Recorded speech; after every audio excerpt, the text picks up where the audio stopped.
Welcome to the Non-Standard Podcast. I'm your host, Manny Lampson. If this is your first time listening or your 50th time listening, this is what to expect on this episode.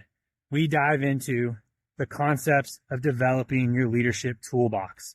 Why do you need this? You need this in any situation to help manage, lead, and control, and ultimately win. How do you do that? You can't use the same form of leadership in everything you do. So every episode, we dive into my leadership philosophy. We dive into the story and the background of the person we're talking to. And we also dive into some leadership traits I have accrued throughout the years. And then we also follow it up with a book review at the end. So you're getting a wide range of leadership topics and traits that you can add to your kit. So without further ado, let's go into the recap of this episode. And afterwards, if you love it, like it, share it, follow it, give us some feedback because we're only just getting started. What is up? You know that time, the quick little intro to the episode. I'm Manny, your host, as I've already introduced probably in the intro. Today I'm joined with Canaan. We met on social media through Instagram. He just has some phenomenal content out there about mastering yourself before you can help others. So we dive deep into that on this episode. We also cover the belief system of doing things. You have to believe it to see it, to do it. Everything happens for a reason. We also talk about building relationships is huge. We talk about one of his heroes, Nick Rowe. We talk about that concept of understanding to embrace the suck, how to maintain a positive mental attitude, and how to battle through those tough times. Again, I'm not going to take too much of your time. I appreciate you guys jumping on and listening to this episode. If you take anything from it, please save, share, like, or follow at the end. I'm only here doing this for y'all, and I love it, and I'm going to keep doing it. So enjoy the episode. What is up, everybody? We're back with another episode of the Non-Standard Podcast. I'm here with my man, Canaan. And just to say, social media is a blessing. It's a tool that is used for people out there to connect, become better leaders, and just help each other out. And that's how we're here today. We just connected recently on social media. I started seeing some of your posts, and I was like, I like it. I love it. I want some more of it. And I was like, dude, I got to have you on an episode. So we set it up. We got a good time. We're going to do this. For those listening, I start off with the 3 H's: hometown, 2 heroes, and a hardship to get the juices going for me to get to know you and for listeners to get to know you as well. So, Canaan, it's all you. All right. We're connected. No, I appreciate the opportunity. I'm immensely grateful for it because we talked a little bit about it prior and you just hit it with social media. It's as good or as bad as you want it to be. Your algorithm catches up on those things.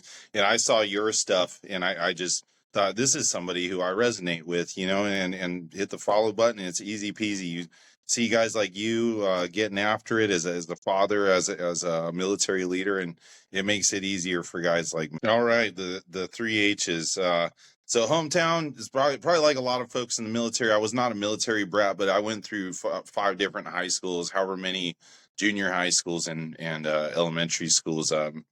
I call home Southern California. But I left to join the military out of Long Beach. So that's kind of where I guess I call Huntington Beach, Long Beach, around there. And then heroes. So this one was actually kind of weird for me because I feel like I have too many. And that might be a result of, like, I listen to some of your other podcasts. A lot of people had their father. For me, that wasn't the case. And I'll kind of hit on that later. But you didn't say who they could be, so I got a fictional one in there. I'm going to throw you for a loop. It's Wolverine. Huge fan of Wolverine. And then the other one is Lieutenant Colonel James Nick Rowe, who is at least in the Army, he's essentially the reason why SEER School exists, why we go through that. And he spent 5 years in a Vietnamese POW camp. Just a crazy, leader to kind of try to emulate, and the hardships he went through and kept a positive outlook. Like, there's too many reasons this dude needs to be one of my heroes. He was ultimately assassinated in the Philippines in 1984, unfortunately. But what came from his experience was the U.S. Army SEER School. And having been through that back in 2010, that school changed my life. But Wolverine, I'll tell you why Wolverine. So out of all of, like, the Marvel comic heroes or the other ones I know, he's like the most human, even though he's not human at all. He's a mutant. He's got a adamantium skeleton. He's kind of a badass. He cusses, he fights, he drinks. He he's got like inner demons, you know, and when the team comes together, he'll work through his differences with Cyclops or whatever's going on with Jean Grey, and they come together and they make the mission happen. And the reality of a military unit is, yeah, we're a team, but there's infighting. Sometimes there's disagreements, and being that guy who can kind of leverage that strength to pull the team together is where I've loved Wolverine since I was a kid. I want big sideburns and claws, but I yeah. was gonna jump on the heroes really quick because I'm a huge Punisher fan. You know, pretty similar to Wolverine, right? He swears, he's a badass. You know, he drinks. You know, and I love him because I don't know, he was sort of like ruthless. You know, he just went out there and did his thing. And so like I have a Punisher tattoo on my thigh, and that's sort of like my alter ego when it's time to like flip a switch. And that's why I think some of those heroes, you know, like the fictional ones or the superheroes, you need to have one that it's almost like your alter ego, you know, like I don't know if you can have like a nice hero, you know, it's got to be someone that you know where if you're gonna have to do the deed or go crazy, you can just relate. But yeah, so being a prior SEER guy myself, you know, when we talk about SEER school, you know, I taught that for 8 years to Air Force officers, and you know, I've read quite a few books on POWs, and I just got done reading 5 Years to Freedom. I think it's 5 Years of Freedom. I'm not sure what it's called, but that's Colonel man, just McRow. willpower. That's his book. I thought it was when you said it. I was like, why does that name sound so familiar? Yep, Yeah, that's him. That book, hands down, I recommend it to all my people, and that's the only book that's ever made me cry. talking about the willpower for those gentlemen and that had to endure that is, oh man, it's insane. Like people can talk about it, but oh my gosh, like I just can't fathom, you know, like 5 years of just monotonous torture, you know, isolation. It's crazy. And there's a couple movies that try to do it justice. I know there's a Hanoi Hilton one that does a little bit of it, but I don't even know if you could recreate it now. Like in a movie, you can't even portray it. I don't think so. I often wonder why that book is not made into a movie, and I think it's because nobody will touch it, man. Like no director or producer. Yeah. Rescue Dawn came pretty close with Christian Bale in it.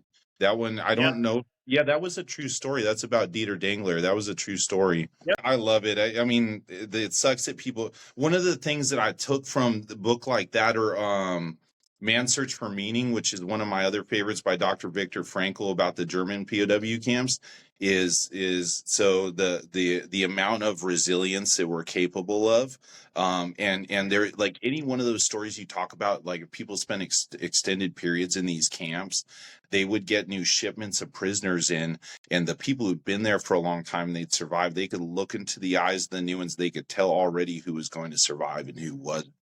And that ties into one of my leadership tenets, which is like the day in, day out office stuff or whatever. Like the person who, when stuff starts to suck and they'll complain, I've literally told people, like, when maybe I shouldn't do this, maybe it's not professional, but I'd be like, bro, you're the one in the POW camp that reminds everybody that we're in a freaking POW camp. Like, we know this sucks. We don't need to be reminded every 2 minutes. I just got done watching Band of Brothers for the first time ever a couple weeks ago. And I was baffled by I think it's the last episode where they stumble upon POW camp. And the guys didn't even know those were going on as they were fighting this war. So they're over here fighting this war, trying to clear these villages, and they don't even know why. And they stumble upon this. And I was just like, oh my gosh, like this, I can't imagine what those army men went through stumbling upon that. To just be like, this is why, like, if they would have known they were fighting for that probably a little bit earlier, you know, like, but they didn't have the technology to like look at a post or read a news article, be like, there's, you know, all these POW camps that you're fighting for. Like, I didn't know that. And so to see that scene, it broke me. I was like, wow, these guys, because they were probably at a point where they didn't want to fight anymore, you know, because they went through that city, I can't remember what it was called, Bourne or something, where they had a hard time, and they don't know why. Then they see this camp and they're like, that's wretched. I mean, like understanding so like human resiliency, we hit on that, but like also the extent of human cruelty is one of the reasons I train why I do. I'll have some of my peers maybe sometimes tell me like, hey man, like you're not at the tactical level anymore. You don't really need to do that. And like, it's like, I have to, because I'm the example as the face of this organization, as a leader, and I want the younger troops to see that there's a reason for this. Because I've been in scenarios where like I'm sucking wind, and maybe because I didn't train as hard as I would, and people are relying on me, overseas to get something done, and to be in that situation is I'll drop my first expletive. It's a shitty feeling, and if it doesn't give you the gut check to get better, it'll give you the gut check to get out of the military. Those gut checks, they're needed. They're definitely needed in life, and sometimes you can expect them, sometimes you won't. They just happen. But I did like how you brought up the person who's talking about the suck. There's a lot of good sayings, right? Embrace the suck is a popular one that's sort of going around right now. But that's where, like you said, we don't need those people just saying how bad it is, because we know, like, let's just grind, man. Put your head down, put your earmuffs on, and just move. Like, sometimes that's what you have to do. And I've been in plenty of those situations, going through selection, a couple months ago for TACP officer. There were times where we had some young guys in there, and there might have been some complaining, but then it's, for some of us that were experienced, we're just like, hey guys, we know what's about to happen. Just freaking move, and we'll get through it. Nobody say how bad this is, because sometimes when you say it, the cadre or someone hears you, it's only going to get worse. I just read in a book, Make Your Bed, about that Navy SEAL commander, and he talks about the singing, right? When they're in the mud pit, everything just sucks, and a guy just starts singing, and everybody starts singing. They all do better. Like, sometimes you need that voice. You don't need the voice to tell you how bad it sucks. We need that one to just get you through it. Yeah, you're singing my song right now. Like I don't know if this makes me weird as far as like a senior NCO in the Army, but like I've adopted this sort of I actually had one of my soldiers at my last duty station unofficially dubbed me the senior ZenCO instead of senior NCO, because like I talk about like vibrations and frequencies and like resonating, like, because I really believe in it, man. Like I'm not a religious dude, and I know we won't get into that, but I'm very spiritual, and I think a lot of where it starts is like one of the things that sets us apart from animals is our ability to communicate effectively. Like, words mean things, and so you have to be really freaking careful about how you talk about yourself and also your situation. Like, one of the exercises that I have is use the two words I am, and subconsciously whatever follows after that is how you really, your subconscious is telling you what you are, and you can either remedy that or ride the wave.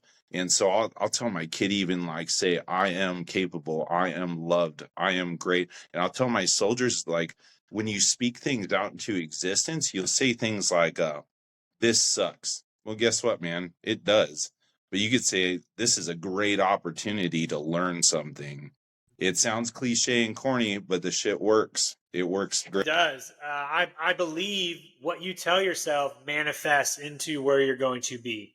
And it's been proven so many times. And that's why I love vision boards. I love thinking of things I may not achieve in life, but just when you already have a vision pushing you forward further than you can go, you're going to go further than probably where you thought you could go. And so I'm a huge guy, you think it, you say it, you do it, you believe it. It's the same concept, and that leads me into vision boards. Do more than you can think. Anyways, we'll talk about that. But yeah, so you have to be able to believe it.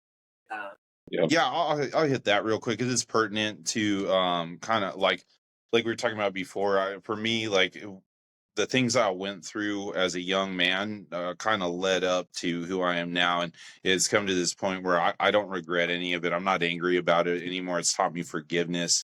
My childhood was extremely tumultuous and unstable.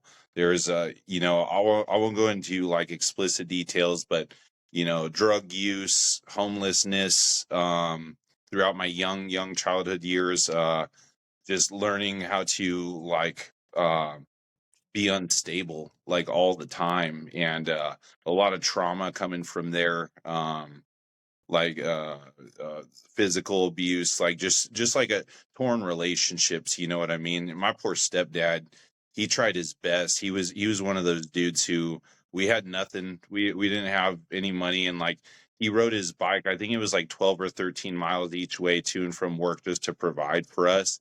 And eventually, like when that fell apart, I left and I went to go stay with my biological father, who was he I didn't know, but he had been sober for a little while at that point. And then that fell apart. It got violent, and I was maybe like 13 or 14. And then I was homeless again by myself. I still stayed in school.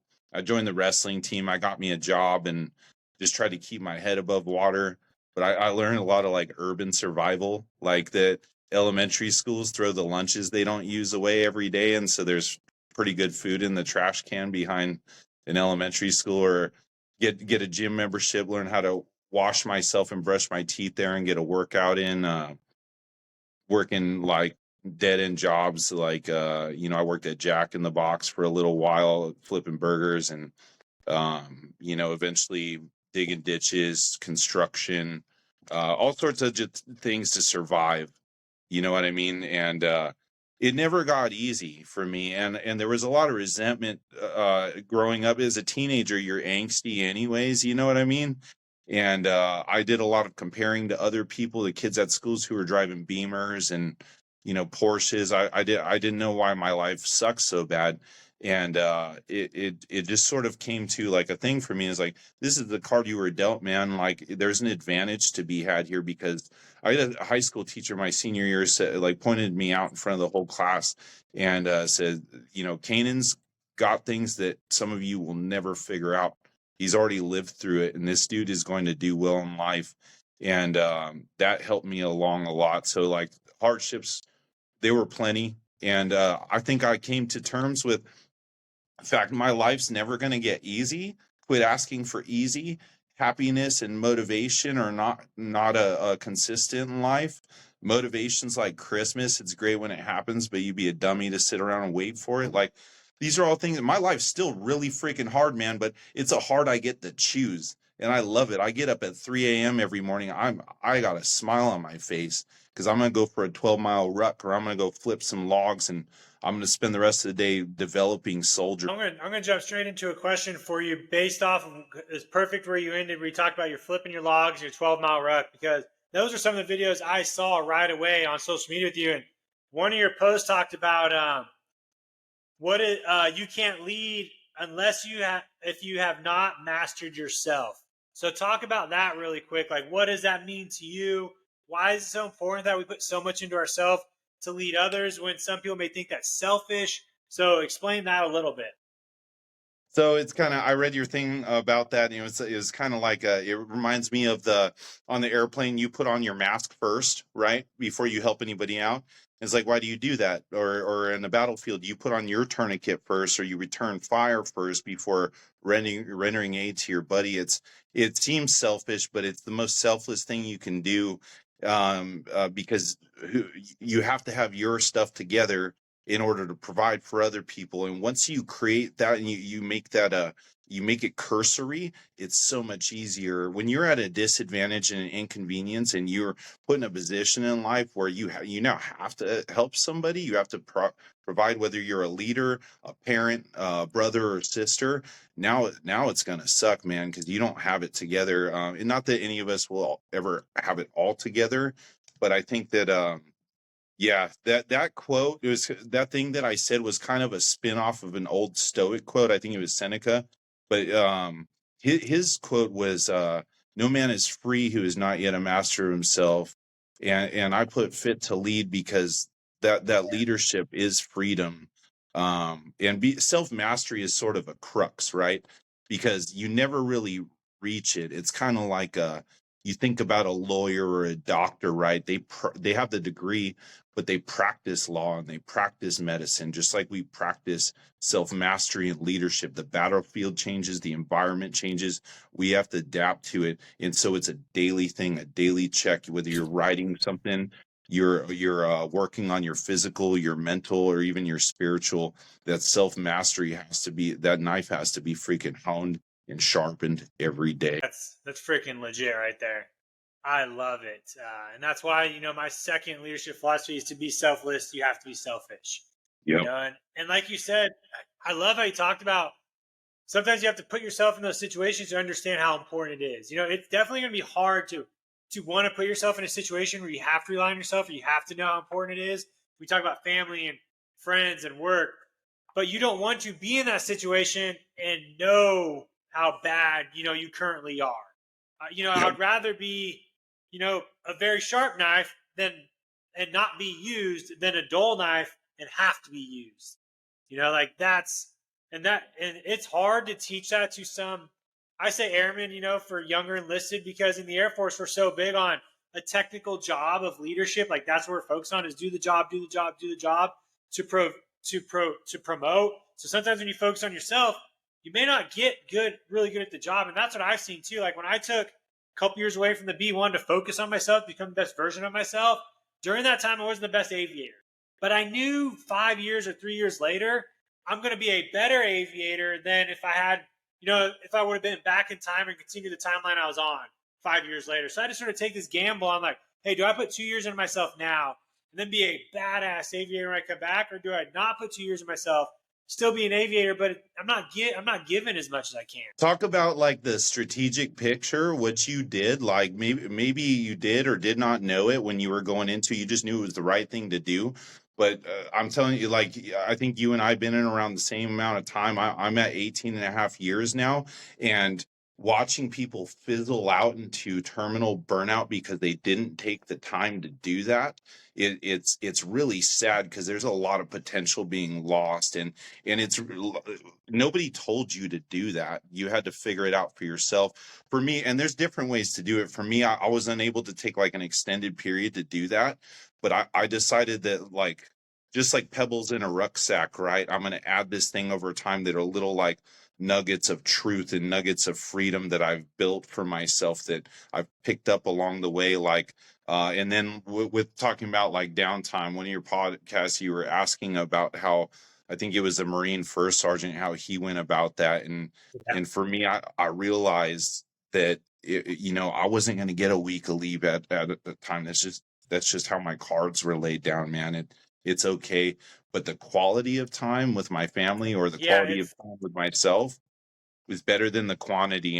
It's almost needed for some jobs to have their leaders, before they get in a leadership role, go somewhere else, take a long extended break. It's almost like that break is needed for them to come back stronger. So in the aviator side, we get a lot of burnout, and people just end up leaving because they just can't maintain it later on the road.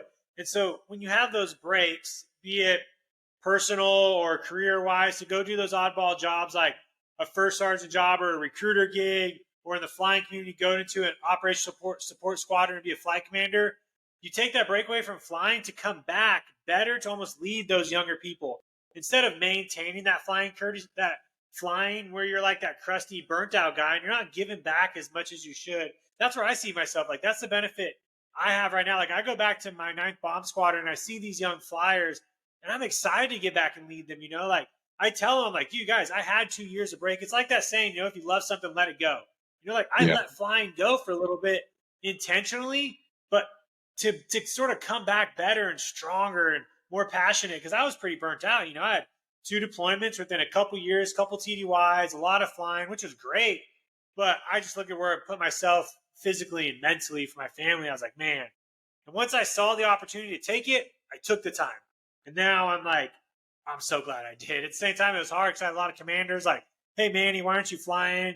You need to go maintain your currency. I'm like, okay, but let me do this for a little bit. Let me try to do this, because I sort of knew. I say I knew where it was going back then, but I didn't. I was like, let's see where this goes. And I'm very blessed that it's brought me to where I am, to come back stronger and mentally better than before. Well, you're going to have the energy and the endurance to go the long haul, and that's ultimately like you aside, like you say maybe it was selfish to be selfless, but your subordinates, the people you're leading, they deserve an energized leader. It's probably the same in the Air Force, but in the officer world, in the Army, they do a pretty good job about with their professional military education, with those being like extended periods where they don't have to worry about command or soldiers. They're dealing with school. It's really incumbent upon the individual to understand that it is taking a knee. Some of them might not get it, But on the enlisted side, at least in my realm, like I was a Black Hawk door gunner in a special operations unit for most of my career, moving all over the place, deployments, TDY trips, just going. And I loved every minute of it. It was, and here's what almost became the bad part is that it was my religion. It was my drug. I was addicted to it. I probably would have done it for free because my job was so freaking cool, man. Like it was easy to make the excuse to my wife, I'm not coming home. I got work to do. Like, because it's what I wanted. And I put her in the back seat, and I also put myself in the back seat for so long to finally get to a phase where I hit the wall, man. I hit terminal burnout at around, it must have been 15 years in, and I like straight, this is a common phrase across the military, I shitbagged out for a little while, like not long, maybe like a month, because I had to figure out who I was, without the Army being my identity. um and it sucks that it came to that, but I'm glad it did, because now when I have soldiers and I talk to them and they're going through that, I'm like, yo, what, guess what, dude, I've been there, and here's how I figured it out. You know what I mean? I had to figure out, like, what do I like to do, and how do I strategically place that in my schedule in order to where I can have some decompression time. Because if I don't give myself that and I come to work the next day, I'm not giving my soldiers the leader that they deserve. You have to give yourself that time. Like both of us are pretty consistent on our morning time. Like, I don't know a day when I have not worked out in the morning before work. I can't. I can't even picture going into work without some form of exercise. If it's a 20-minute body weight workout or a 6-mile ruck or something, I can't imagine, because like you said, I'm not going to give the best to those people around me to help them become better. And so, like, for them, I have to do this. It's a motivating thing to say. Like, if I don't do my tactical Tuesdays with my airmen here, if I don't do my social Saturday rucks, I'm not giving back and helping them later on. Yeah, that's great that you do that. I see that, and my experience with the Air Force, I didn't see a lot of leaders at like what we would call the company level on down doing that. It would usually take like a squadron commander to be like, hey, we're going for a run, or the first shirt, or to do some PT. And the Army's in different branches of the Army, it's the way we approach physical fitness is a bit different. But the Army mantra is like, hey man, 06, we're out here doing something. In the flying world, as you know, like crew rest, if you flew all night, that shit ain't happening. You got to figure it out on your own. So it ends up being a lot of what we call like big boy PT program. And for some people, that's great because they'll get after it because they're not having to do what I want them to do as the first sergeant. They're doing their own thing. But then others, you see them like 3 months later, and it's like, damn, bro, you getting a little thick, you know? We talk about that on our end, where we we say they're testing elasticity on their flight suit, the little Velcro straps on the side. Yep. And being a flyer, I've been to the squadrons. They're like, hey guys, you PT on your own, do what you got to do. And now that I'm going back, man, I want to bring back that squadron PT because I've just seen the benefit of it when you're, that trauma bonding or comfort versus crisis, all those sayings you can use that PT bring out. I've only seen it improve a unit. I've never seen PT, when it's done properly, you do a good workout, have negative effects, right? Like, there's always something that good comes out. You meet somebody new, or you push yourself a little bit further. It's crazy that people, and I say people, the Air Force, has such a negative concept of structured PT because they think something bad's going to happen when only good is going to happen if you do PT together. So the Army, the Army's so broad. I've been Army aviation my whole career, and on the special operations side, you get a lot of studs, but those are the folks who got used to keying into like their battle rhythm, which is it's chaos. You're all over the place all the time. You're never going to the same gym because you're either deployed or TDY. You're having to figure it out. But those people are creative, to where I'm pretty new in this seat here. My last job, I was at TRADOC, which is Training and Doctrine Command. So it's a schoolhouse it was actually all the young commissioned officers going through flight school, helicopter training. And so there it was almost like easy. It was almost like cheating because guess what, man? 06, you're out at PT. excuses. And so what I saw some people doing, as far as leadership go, is like, hey, I'm not going to be out there tomorrow morning. I got a bunch of paperwork to do, or it was easy to find ways out of it.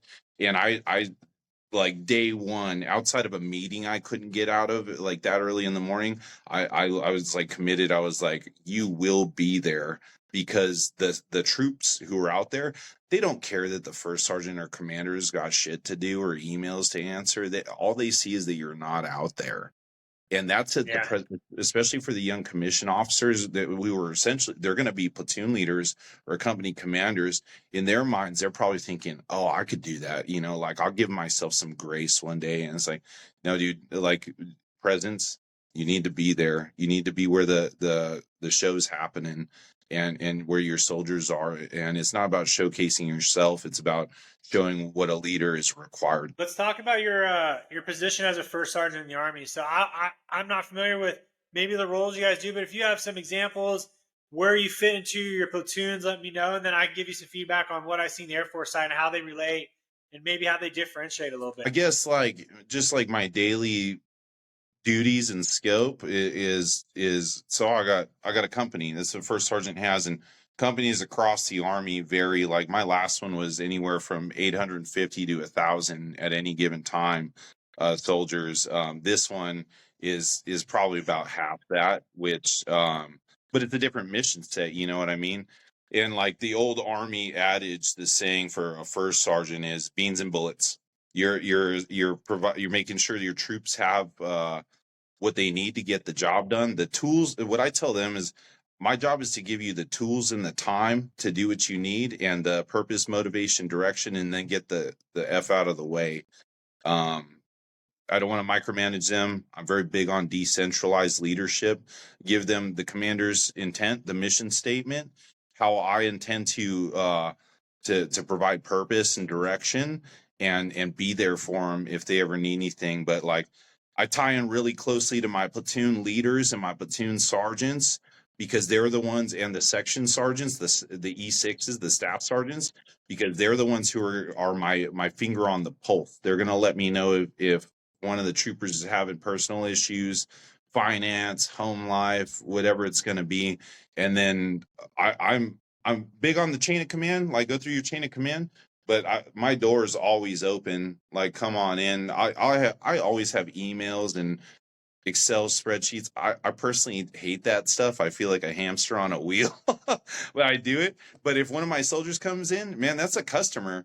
I'll turn my computer off. I'll put my cell phone away, and presence for them. Eye contact, handshake, presence, and even if it's something bad, like they messed up their career, like you name it, DUI, they got in trouble with the law, or maybe they messed something up pretty bad, I just treat them like human beings. You know what I mean? Like, what's done's done. I'm going to facilitate the punitive process as needed, but I never hammer somebody. Like, let's talk like human beings. Like, are you going to be okay? That's my role here. I'm all like things of like a therapist, a group coordinator, a counselor. You name the hat, and I wear it, man. That's just what we do. Yeah, what you mentioned at the end is very similar to what an Air Force first sergeant does. So they're usually within squadrons, which could range from 100 to 200 people, or at the group, which is a combination of squadrons, so a little bit more. And their role is primarily to manage the personnel problems of the squadron. So the commander and the DO and the flight commanders can run the shops, run the ops, right? So like what I've seen with my good relationship with first sergeant, especially the one I just recently had, working really close to him, was understanding whenever there was personal problem with the airmen, financial, dorm life, marital or something, and the airmen didn't want to go to their supervisor because sometimes it's awkward, or the flight commander, they would go to the first sergeant, and they would have the training through the first sergeant academy to figure out, give them the right resources, give them the right tools, have somewhere safe space for them to talk. And all I remember is their phones blowing up 24/7 because he's getting the problems from hundreds of people that are going direct to him. So we've been in meetings, and I've sat next to his shirt or watched his shirt, and he's got his two phones. He's got his personal and his other one. He's looking at his other one, just like, duh, duh, duh, I got you. Duh, duh. And then they're also working on a lot of the the base organizations, or the events going on in the base. They're trying to push them to the airmen. So all the fundraisers, they're involved in. They're basically involved in a lot of the admin, and primarily so the flight commanders and DOs and commanders can focus on ops. He may pass up to the commander like, hey, this airman's having a hard time here. This airman's having a hard time here. So watch out if you go into the shop or go talk to him. But really, it's like to separate that from the commander, but not too much where the commander doesn't lose what everybody's going through. But so it's just not all on his plate too. That's sort of what an Air Force first sergeant does. It's very similar. A big part of, I think one of the ones I left out is training. Like per the NCO guide that the Army published, it's for the first sergeant unit training is one of the things that we coordinate. But yeah, you listed it all. It was funny to me because I kind of joke. I like to laugh. I like to joke because like at the end of the day with this job, it's very serious. You know what I mean? There's lives at risk and everything we're doing is like at stake, and it's put to a time hack. I find like humor and just smiling being like a way to kind of like in the POW camp, right? That's how you survive it. But there was this old thing. It was on a news site or something. It's still floating around social media. It was like the top like 5 most stressful jobs in America, and the first one was an enlisted military person, and the second one was an event coordinator. So you said the first shirts coordinating events. I do a lot of that, and like I have no training in that, like, and it's immensely stressful. But it's also fun, like the payout. Like you think about like we call it like an LPD, leader professional development, like coordinating something like that, putting together like the resources or the space where we're gonna do it. It's super stressful, but when you do it right at the end of it, and you see that everybody got something from it, and they walk away better, and they learn. That sounds corny as shit, but it's the truth. It's fulfilling for me selfishly, and it motivates me to keep going. But yeah, the enlisted military personnel, it's like just it's stressful. Cool, we got it. Let's dive into these leadership philosophies, even though we've already covered 3 of them. But I'll let everybody hear them if this is your first time listening. So I came up with my own leadership philosophy after going through a course in the Air Force side for the majors. I think it's ACSC. And one of the classes was, hey, you're about to take command. Your airmen need to know how you lead. Like, what are you going to tell them? And I was like, oh, that's pretty cool. And so working with First Form and the company and military, I put a couple together. Lead by example in all you do. To be selfless, you have to be selfish. Build relationships based off trust and care, and then challenge the road in front of you, getting comfortable, being uncomfortable. So out of those 4, we've hit the selfless one, which is perfect.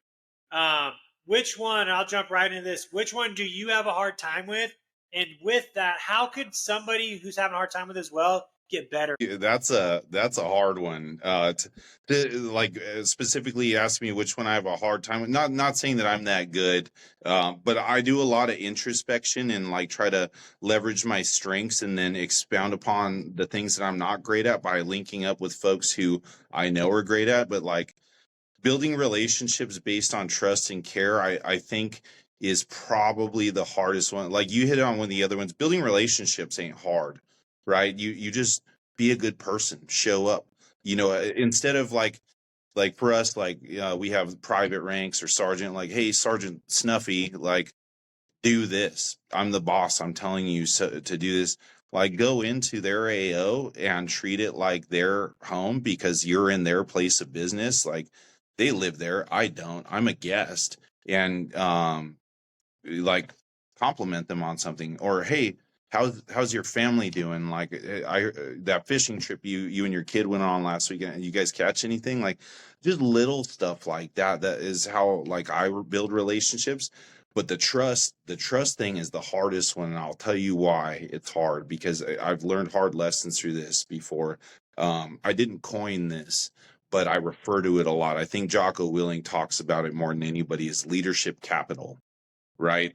It's like a bank account. It's like a credit account. Like we wear uniforms at work. So based on this rank that's on my chest as a first sergeant, if I meet a new soldier of mine, they look at that, and then if they've been trained correctly, they understand that there's a certain level of trust that they can have with me because I've met these qualifications and I've been long enough. It's not hard to make first sergeant.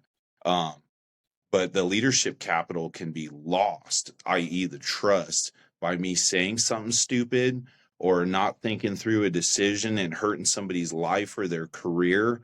And again, I say that I've done those things in my earlier years as an NCO and as a leader.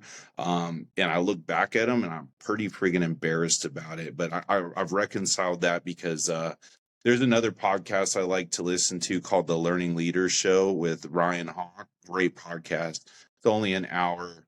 And it's not military, so it's a little refreshing hearing leadership stuff that's not military. And they had a dude on one of them. I forget who it was, but he said something that really struck a chord for me. He said, if you're a leader in any capacity and you don't think about your earlier years as a leader with a little bit of embarrassment, it means you haven't grown. There it is. Like, how can you say it any better? So to answer your question, the trust one, because I burned this leadership capital before, I've thrown it away. And I'll tell you, like, getting it back is probably one of the hardest things in our business to do, winning it back. You have it, so you can invest in that account. You can do the right things. And next thing you know, you have high levels of leadership capital with your formation. And when you have that, when you ask them to do the hard things, guess what they do? They're like, Roger that, I'm on top of it. Let's roll. Sometimes that's hard for people when you tell them, hey, to be a good leader, you have to look back and be nervous or maybe upset at some of the choice you make. Because, sometimes, especially these younger kids, they may think, well, I've never had the chance to do this, so how do I know? And that's where you let them know, like, hey, you just haven't had the time yet. You have to give yourself time. But that's a great conversation to always have with people. It's like, hey, guys, look, here's what you see. You see this rank, you see this, but here's something else. That's why I tell people sometimes you have to open with, to build trust, what you struggled with or what you failed at. Because a lot of times people think building trust is telling people everything they're good at. And that's not necessarily going to happen, especially when it comes from an officer. Like, I've seen a lot of young officers come in, they get to know these airmen, and they're like, oh, I went to the academy or I did ROTC. And it's sort of like, it's almost like they're rubbing it in, but they don't know it. But to the airmen, it could be like this. So they're not building trust. If you lead with, hey, maybe when I was at the academy, I failed the class or I struggled, I had to do this to get here. They're like, oh, okay. He's not just like a shiny butter bar. Or he didn't just get here because, he smiled. And so I tell a lot of people, to build trust, you have to share your struggles. Like, that's why I love social media, right? I love when we talk about it, because that shift, I'm seeing that shift more with people sharing their struggles instead of trying to hold everything close and only show the bright side of that pen. Yeah, you nailed it. Like, I think in the military, like as a male, it's, if you're doing all the right things, you almost by proxy start to like appear intimidating. Like, you got a pretty good muscular build, probably got some tattoos, like by all rights, you probably, and maybe a firm stoic gaze, because you're very serious about your business. And young troopers look at you and they're like, that's a fucking machine, and it probably has no emotions, probably smoked a bunch of people in Iraq and Afghanistan, you know what I mean?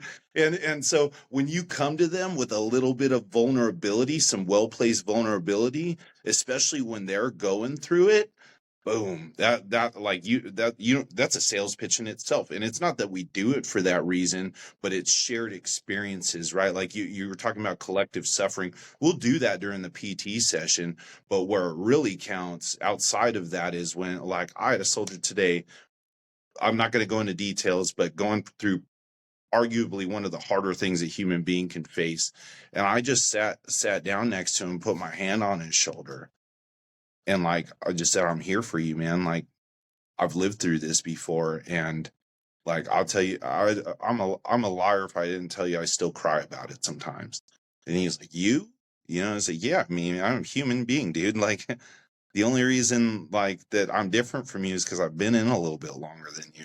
Like I'm here. We can go in my office and shut the door, and you can scream into a pillow. You can punch the wall, like whatever you need to do, bro. Like let's have that. Being vulnerable is hard. It's not easy, And when I failed that attack PO, and I was bawling my eyes out in front of these airmen, as a 37-year-old major, like it was tough, but like that experience. Like when I called my wife after, the first thing she said was like, God has a purpose, there's a reason for this. And I was like, dang, like, shoot. And so now I look back at that day and that conversation I had not getting selected. And I'm just like, it was meant to be, you know, like I look and I have this time now on baby leave. I'm going back as a better flyer. You know, it's being vulnerable, you know, being vulnerable to put myself in that situation was also like, that's what vulnerability is sometimes too, is putting yourself in those situations where you know Yeah. it's going to be hard, where you know you may fail. You know, it's not easy because there are a lot of people who just get through. Yeah, I think over time with repetition, this is what I've seen in myself too, is I'm no longer scared, might not be the right word. I'm no longer apprehensive of those situations anymore. As a matter of fact, when I see these hard situations arise, I dive headfirst into them. I rush towards it, like just like rushing towards a gunfire, like that. For my soldiers, I might as well be hearing a troops in contact call over the radio. Like, this is my job. Those are my people. I'm coming to help. I can't guarantee I'm going to save everybody, but like if it's something that I've never experienced before, it doesn't matter. There's nowhere in my duty description as a leader to say only approach situations that you're familiar with. Nah, dog, we're going into this face first and we're gonna figure it out together. I'm lucky here, I'll tell you, like because my subordinate leaders, my platoon sergeants, the they're on it. I'm so blessed. Like these guys, I'll tell them like, hey, I need you guys to kind of get this and this done. Like, and they're like, we're already on it. We're already doing it. It's almost like, I'm not saying I don't do anything here, but there's been days where I was like, well, what do I have to do? I'll start building training or, helping out where I can, but that's not like my last job. My last job was motivating a lot of people who didn't really want to be there. And that led to a whole lot of growth too. Cause in the special operations community, man, to motivate people that already want to be here, like it's kind of, you have to do a little fine tuning here and there, but it's not that. So I took that from where I was at before and just came here and just started to steamroll like all the initiatives that my commander wants to get after, and just inserting myself in little places here and there. I don't need to be the loudest guy in the room. I don't need to kick people in the face for uniform infractions or things like that. I just like, hey, let's fix this together. You know what I mean? So we got about 10 minutes left here. Let's were Yep. there any leadership traits you saw on my list that you're curious about or any you wanted to bring to the table? We'll hit a couple of those really quick, then we'll finish with our book. Yeah, I think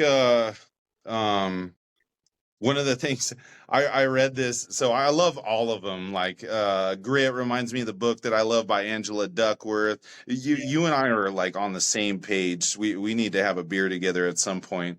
But one of the ones that I saw that really stuck out to me, because I see I had a hard time with this, and I see a lot of senior leaders who they don't even struggle with it. They just don't. I don't think that they know that no is an option. And they're signing their people up for everything, you know what I mean? And causing a lot of friction at lower levels. Like at the end of the day, we all signed up to do what we need to do, and we're going to listen to the boss. But to lean on that without selling them the mission is unsatisfactory. But like, there's times where maybe it's not just a no. No is an answer, but I'll say, hey, if we do this, it's going to cost X, Y, and Z. I lay out the comparison, and preferably by the metrics. So that way I can lay it out for, especially when you have a yes man or a yes woman as a commander or somebody who outranks you, and you know that they're signing up for everything, they're not saying no.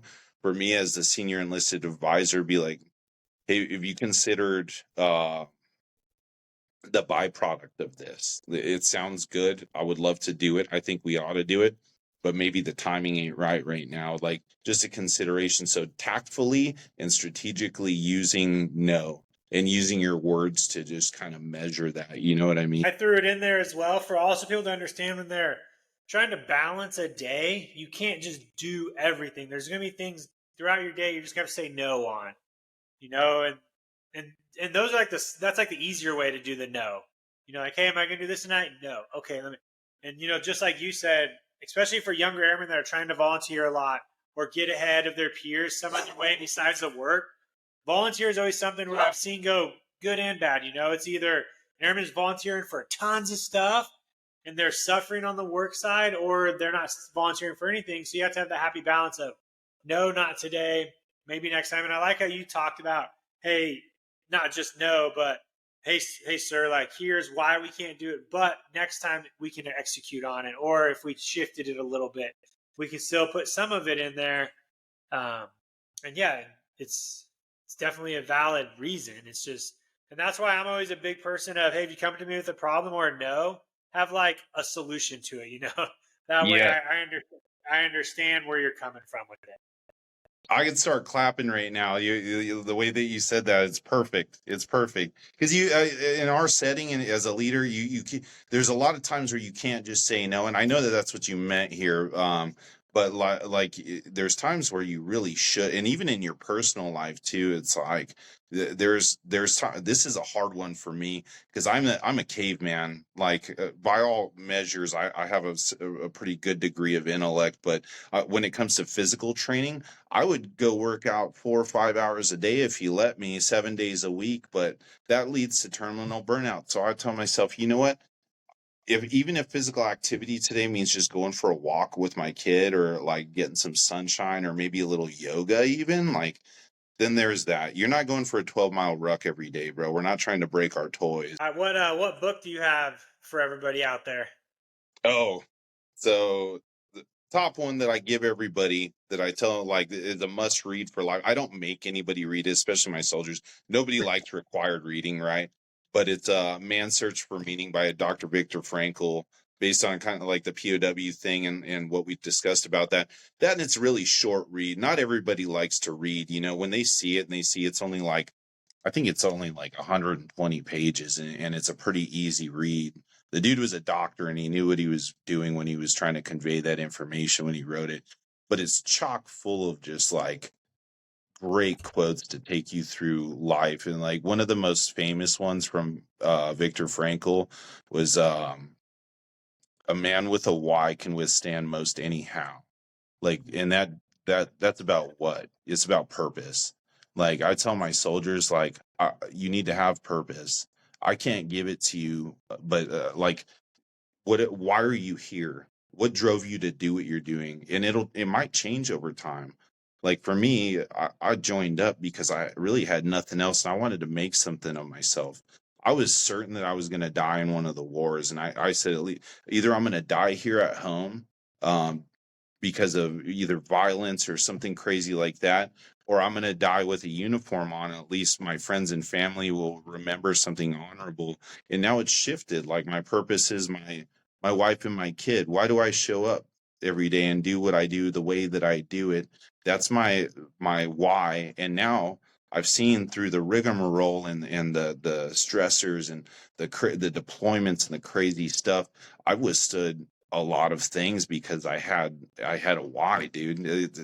You have a why? What do you think it is now? Is it your kids? I think it's definitely my kids. I think as a parent, there's no ultimate why, you know, like they're the future. They're the mini versions of you. They're what people are going to see about you later. Yeah, it's crazy because some people don't understand how important of a why it is. They may think it's too cliche or too easy, but no, like that's the ultimate one. When you find yourself in dark headspaces because like whether it's in combat or other places, life gets rough sometimes, right? The storms come and eventually the nice times don't last forever. When you find yourself in that place and you kind of reverse engineer it and you're going through it and you go, okay, what is my why? Why do I keep going? And you can use that thing as like a singular, like golden egg to carry through the darkness. And I just think it's like a critical thing to have in your life. And if you don't have that, like, there's another thing that I think about often too, like if as a male, as a leader, as a father and a husband, as a patriarch, archetype in my family, I think about when my daughter's, you know, old and she's got her own kids, and say she runs into one of my old coworkers or we're hanging out, and that dude's like, you know, your dad was kind of a shitbag. He complained a lot. Like it was kind of hard to get him to do things. Like showed up late to work. I don't know if that conversation, but in my head, hypothetically, if that happened, I would just feel like horrible. But instead, if they're like, hey, your dad was one of the best leaders I ever worked with or for, like the dude showed up, the guy was consistent. I would follow him into hell. Like that's what I need. That was such a great man. I don't want to say it was the end because I don't want to end, but we're getting close to time because I feel like, and that's what I love about these episodes, man, is like we're always still going towards the end. There's not like a dwell time. It's like, man, usually the juices get going right around minute 45.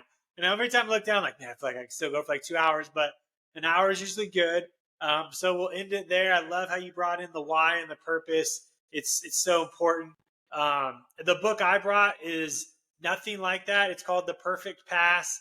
It was recommended to me by a brigadier general that I know. His name's Brigadier General Armagost. I think he's the 8th Air Force commander right now. But he is a football fanatic. I played for Mike Leach at Washington State, so he recommended this book to me.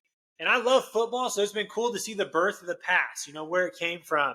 I love X's and O's, and so that's why it's been my fun read right now until I jump back into some other books. But I bring it to the table because it's also just a good book. You'll learn a little bit if you passes time, but The Perfect Pass is what I brought to the table. So That's awesome. I wrote it down. I'll put it on my list of things. I don't know anything about sports. I don't watch sports, but I definitely understand the correlation of leadership in football with that Learning Leader Show podcast. Ryan Hawk, I think he was an NFL player for a little while. His brother, I think, still is, or maybe recently retired. But they talk about that, and at first I'm like, I don't know football, and then I get it. I understand the tactical part of it, the strategic part of it. Yeah, so thank you for that. all right. Do you have any last parting shots before we wrap it up? Hey, I want to appreciate and thank you for having me on because I think what you're doing is incredibly important and it's reaching people, it's reaching me. And I'm going to pass it to folks. Like this is what we do, the networking piece, because they're going to gain tidbits of wisdom from you that maybe I don't have and vice versa. So thank you for that. And like I always say on my post, do something hard every day. Thank you. Yes, sir. Thank you to everybody for listening. If you didn't take notes, I'll be upset. I always end with a page or more of notes. If you like the show, save, like, follow. I'll put your info in the show notes as well. I'll get those. So if you guys want to reach out to him, you can. And thank you, my man.